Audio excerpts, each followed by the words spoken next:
Everyone, welcome to class test juniors. आज हम chemical equations and reactions में पढ़ेंगे कोरोजन एंड रेंसिडिटी।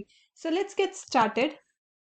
तो सबसे पहले हम पढ़ेंगे कोरोजन। कोरोजन क्या होता है हमें ये जानने की जरूरत है, बट इसको जानने के लिए सबसे पहले आपको याद करना होगा, क्या आपने कभी भी न्यूली आयरन गेट देखा है? अपने घर का गेट अगर वो आयरन का बना हुआ है तो कभी आपने उस गेट को नोटिस किया है? जब आपने उस गेट को नया नया देखा होगा तो वो बहुत ज्यादा शाइन कर रहा होगा, बट विद टाइम जो आयरन होता है उस पर रस्टिंग लगना शुरू हो जाती है, मतलब वो खराब होना शुरू हो जाता है। वो कैसे खराब होता है हम ये जानेंगे, बट उससे पहले इस टाइप का हमारा कलर आना शुरू हो जाता है, मतलब जो हमारा आयरन होता है वो इस टाइप का कलर में चेंज होना शुरू हो जाता है। That is reddish brown colour. That is reddish brown colour.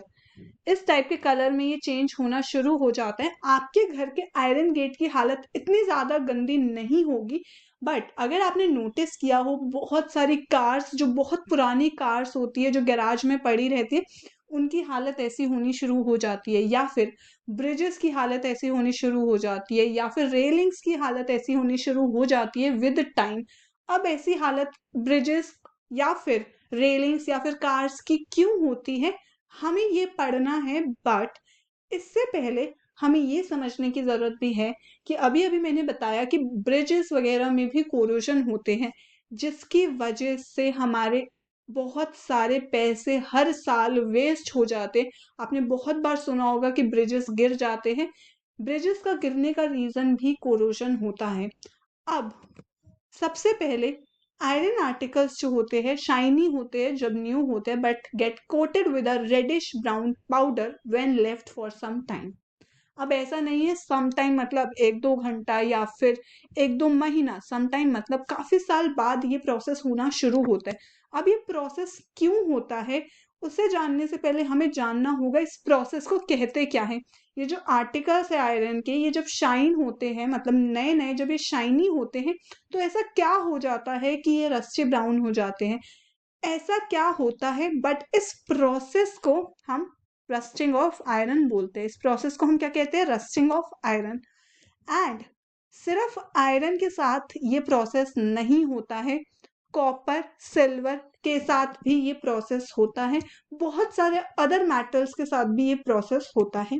Now when a metal is attacked by substances around it such as moisture, acids, etc., it is said to corrode, and this process is called corrosion.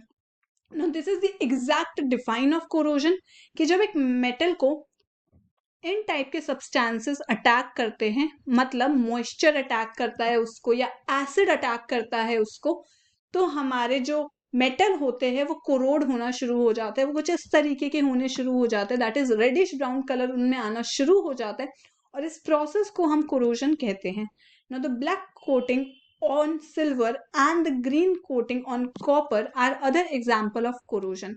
जैसे कि आपने notice किया कि iron के ऊपर reddish brown colour की coating होती है, बट सिल्वर के ऊपर ब्लैक कलर की कोटिंग होती है, एंड कॉपर के ऊपर ग्रीन कलर की कोटिंग होती है। आपसे ऐसा क्वेश्चन पूछा जा सकता है कि which colour coating happens on silver और which colour coating happens on copper.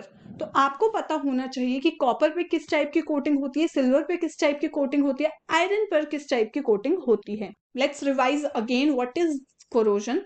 सो हमारा जो मेटल होता है that is attacked by substances like moisture, acids. In particular substances की वजह से हमारे मेटल जो होते हैं वो खराब हो जाते हैं, कोरोड होना शुरू हो जाते हैं। नाउ विद टाइम ये बहुत ज्यादा खराब हो जाते हैं, एंड विद टाइम इस पे इतनी ज्यादा जंग लग जाती है। कोरोजन का एक और वर्ड होता है जंग लग जाती है, अगर आपने सुना हो, बहुत बार लोग यूज करते हैं दैट जंग लग गई है। तो जब बहुत ज्यादा जंग लग जाती है उस चीज पे, तो वो इतना ज्यादा खराब हो जाता है कि जैसे ब्रिजेस फॉल कर जाते हैं। तो इतना ज्यादा भी खराब हो जाता है आपका मेटल इन सब्सटेंसेस की वजह से। बट इस पूरे प्रोसेस को हम कोरोजन कहते हैं, और आयरन पर जब ये प्रोसेस होता है तो उसे हम बोलते हैं rusting of iron. Now let's see further. So these are the some examples of corrosion. So this is a corroded car. अगर आप यहाँ पर नोटिस करो दिस पर्टिकुलर एरिया, तो ये कोरोडेड हो रखा है। These are examples of bridges. यहाँ पर ब्रिज जो है वो कोरोड हो रखा है, तो आपको आइडिया लगेगा कोरोजन किस टाइप से होता है, कैसा कैसा कोरोजन दिखते हैं। Now this is a corroded ship. तो अगर आप ये वाला एरिया नोटिस करो तो आपको दिखेगा ये कितना ज्यादा कोरोडेड हो रखा है, कितना ज्यादा इस पे जंग लग चुका है, कितनी ज्यादा ये खराब हो रही है। विद टाइम ये पूरी शिप कोरोडेड हो जाती है। Now let's study about rancidity. Rancidity क्या होता है? सो फर्स्ट ऑफ ऑल, क्या आपने कभी भी टेस्ट किया है या स्मेल किया है ऑयल को, जब हमने उसे बहुत टाइम के लिए रखा हुआ छोड़ दिया था? मैं किसी ऑयल या फैट को बहुत टाइम के लिए रखा हुआ छोड़ दूं और उसके बाद उसको टेस्ट करूं या स्मेल करूं, तो आप क्या नोटिस करोगे कि वो ऑक्सीडाइज्ड हो चुका होगा। वो क्या हो चुका होगा? ऑक्सीडाइज्ड। इस ऑयल को मैंने बहुत टाइम के लिए खुला हुआ रखा छोड़ दिया था, या फिर मैंने इन जनरल इसको एक बॉटल में भी रखा हुआ छोड़ दिया था, बट मैंने इसे बहुत टाइम के लिए रखा हुआ छोड़ दिया, तो ये ऑक्सीडाइज्ड होना शुरू हो जाएगी। क्या हो जाएगी? ऑक्सीडाइज्ड। मतलब इसके अंदर जो प्रोसेस होगा जिससे हम क्या कहेंगे? ऑक्सीडेशन। नाउ इसके अंदर ऑक्सीडेशन होगा, मतलब ये ऑक्सीडाइज्ड होना शुरू हो जाएगी। Now when fats and oils are oxidised they become rancid and their smell and taste change. जब फैट्स एंड ऑयल ऑक्सीडाइज्ड हो जाते हैं तो वो रैंसिड हो जाते हैं। रैंसिड मतलब इनके अंदर बहुत गंदी स्मेल आना शुरू हो जाती है, बहुत ही अनफेवरेबल स्मेल एंड टेस्ट आना शुरू हो जाते हैं, जिस स्मेल एंड टेस्ट को हम रैंसिड बोलते हैं। वो खराब टेस्ट और स्मेल हमें देता है, एंड रैंसिड होने की वजह से स्मेल और टेस्ट हमारे ऑयल का चेंज हो जाता है। नाउ अब अगर हमें रैंसिडिटी को प्रिवेंट करना है, बिकॉज अगर ऐसा होने लगा तो हमारे तो ऑयल खराब हो जाएंगे कुछ टाइम बाद, तो इस टाइप के प्रोसेस को या फिर रैंसिडिटी को हम किस तरीके से प्रिवेंट कर सकते हैं? So the first step is antioxidants. Antioxidants करेंगे क्या? आपने देखा कि ऑक्सीजन या ऑक्सीडेशन की वजह से हमारे ऑयल्स जो है वो खराब हो रहे हैं, वो ऑक्सीडाइज्ड हो रहे हैं, वो रैंसिड हो रहे हैं। मतलब यहाँ पर ऑक्सीडेशन का प्रोसेस हो रहा है। अब एंटीऑक्सीडेंट्स क्या करते हैं? एंटीऑक्सीडेंट्स ऑक्सीडेशन के प्रोसेस को रोकते हैं। मतलब एंटीऑक्सीडेंट्स अगर हम फैट या ऑयल में डालेंगे तो वो ऑक्सीडेशन के प्रोसेस को रोकेगा या फिर उस प्रोसेस को स्लोअर डाउन कर देगा। एंटीऑक्सीडेंट्स हर बार ये नहीं होते कि वो ऑक्सीडेशन के प्रोसेस को रोक दे। बहुत बार ऐसा होता है कि या तो वो फुली रोक देंगे, क्योंकि एंटीऑक्सीडेंट्स अलग अलग टाइप के आते हैं। तो कुछ एंटीऑक्सीडेंट्स पूरे ऑक्सीडेशन के प्रोसेस को ही रोक देते हैं, एंड कुछ एंटीऑक्सीडेंट्स उस प्रोसेस को बहुत ज्यादा स्लोअर डाउन कर देते हैं। या फिर हमारे पास सेकेंड स्टेप होता है कि हम अपने फूड को बहुत ज्यादा एयर टाइट कंटेनर्स में रखें। जब हम अपने फूड को या जिसमें हमने ऑयल रखा होता है उसको एयर टाइट कंटेनर्स में रखते हैं, तो वो ऑक्सीजन के कांटेक्ट में नहीं आते। बिकॉज वो ऑक्सीजन के कांटेक्ट में नहीं आ पाते तो ऑक्सीडाइज नहीं हो पाते, ऑक्सीडेशन का प्रोसेस नहीं हो पाता है और रैंसिडिटी नहीं हो पाती है। दिस इज वेरी ऑब्वियस कि जब आप एक एयर टाइट कंटेनर में रखोगे तो वो ऑक्सीजन के कांटेक्ट में नहीं आएंगे। Now let's suppose this is a packet of chips and this is the packet of chips. Now the question is कि आपने नोटिस किया होगा कि जो चिप मैन्युफैक्चरर्स होते हैं वो बहुत ज्यादा नाइट्रोजन गैस इस चिप्स के पैकेट में भरते हैं। नाउ क्यों भरते हैं? क्या रीजन है इसके पीछे? इस क्वेश्चन के अंदर ही रीजन दे रखा है कि ऑक्सीडाइज्ड होने से ये बच जाएं। बट नाइट्रोजन गैस ही क्यों डालते हैं? The reason is and the question is that कि क्यों चिप्स मैन्युफैक्चरर कंपनीज हमारे चिप्स के अंदर नाइट्रोजन गैस डालती है, और सिर्फ नाइट्रोजन गैस ही क्यों डालती है? क्योंकि हमें ऑक्सीडेशन के प्रोसेस को रोकना है ताकि हमारे चिप्स ऑक्सीडाइज ना हो। अब हमारे चिप्स ऑक्सीडाइज कैसे होंगे? क्योंकि चिप्स के अंदर भी ऑयल है। अब ऐसा नहीं है कि ऑयल, जब हम रैंसिडिटी की बात करें तो ऑयल मतलब सिर्फ एक खाली बॉटल या एक बॉटल के अंदर जो ऑयल है सिर्फ वही रैंसिड हो सकता है, ऐसा नहीं है।